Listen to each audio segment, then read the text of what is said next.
উড়ন্ত বাজ পাখির মতো এসে ক্যাচ নিতে চেয়েছিলেন মোহাম্মদ সিরাজ, যা দেখে গ্যালারির দর্শক সহ গুজরাটের ক্যাপ্টেন শুভমান গিল চোখ সরাতে পারলেন না। মোহাম্মদ সিরাজ এক ঝলকেই পুরো দৃষ্টিকে আকর্ষণ করলেন। একদম বাজ পাখির মতো দ্রুত বলের দিকে দৌড়ে গেলেন। তার গতি দেখে মনে হচ্ছিল এই ক্যাচটা তার কাছে কোনো ব্যাপারই না।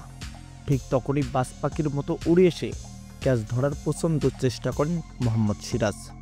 তবে তখনই ঘটল অবাক করা এক ঘটনা। বলটি প্রায় হাতের কাছে চলে গেলেও কিন্তু শেষ পর্যন্ত ক্যাচটি ধরতে ব্যর্থ হন মোহাম্মদ সিরাজ।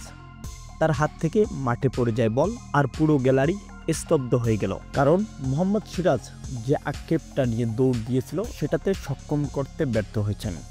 প্রিয় দর্শক, মোহাম্মদ সিরাজের এমন দুর্দান্ত ক্যাচ নিয়ে আপনার কি মন্তব্য জানিয়ে দিবেন ভিডিওর কমেন্ট বক্সে।